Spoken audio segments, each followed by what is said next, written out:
Vaš projekt Evropskega inovativnega partnerstva, EIP projekt, se ukvarja z eno zanimivo tematiko, zelo aktualno tematiko na temo samooskrbe in s tem, da imamo v Sloveniji premalo zelenjave, premalo sadja. Vaš projekt se pa ukvarja s tem, kako to kakovost in trajnost teh živil v bistvu ohraniti, podaljšati in pri tem uporabljate zanimive nove tehnologije, take inovativne pristope. Lahko malo več potem poveste?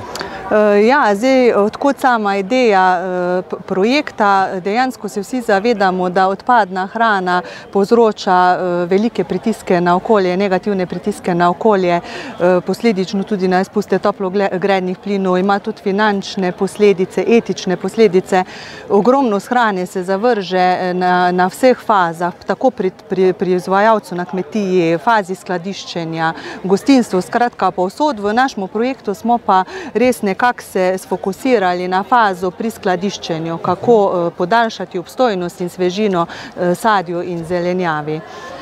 Tako da nekako smo tu se povezali z raziskovalci, strokovnjaki, kako razviti neko napredno tehnologijo, da lahko te količine hrane, ki se uniči in se potem zavrže, kako lahko podaljšamo obstojnost tem živilom, brez da uporabljamo neka sredstva kemična in s tem potem negativno vplivamo na okolje.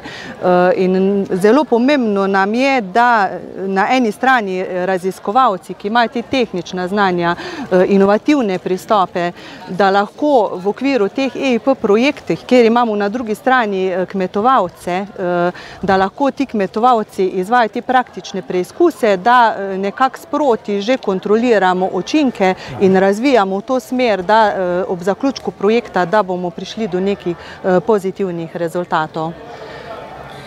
Katere tehnologije pa procese pri tem preizkušate, preverjate?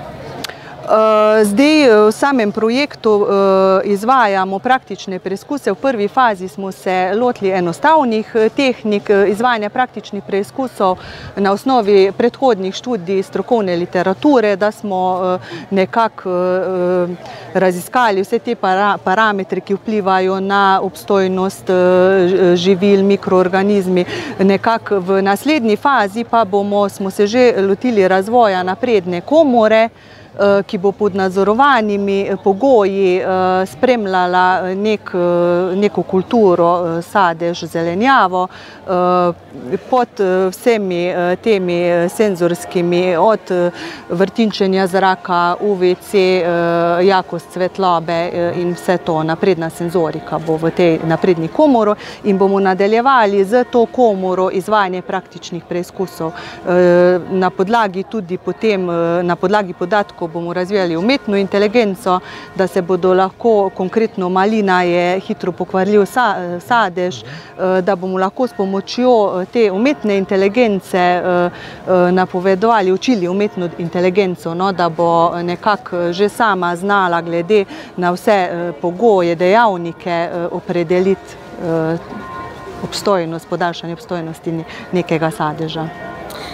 Če sem jaz, na primer, en tak kmet, nadobudni mladi kmet za pridelavo nekih malin ali pa nekih podobnega, na kakšen način lahko pridem jaz do vključitev v tovrstne projekte, kako poteka ta pot, kakšne imate vi izkušnje s temi stvarmi?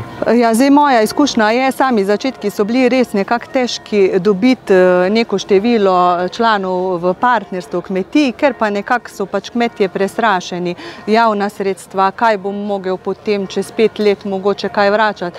Nekako je bilo to malo težje, da so res ti prvi naši partnerji kmetije v prvih projektih so nekako šli na zaupanje institucije kot vodilnega partnerja, da so se podali v neko sodelovanje.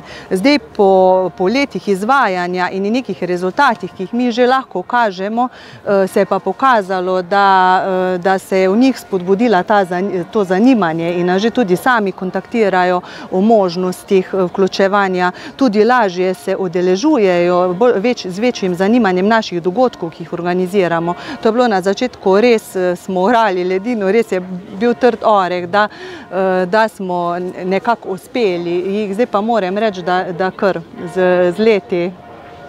Super. Ja. Prav, želim vam uspešno nadaljevanje s projektom in odlične rezultate. Hvala lepa.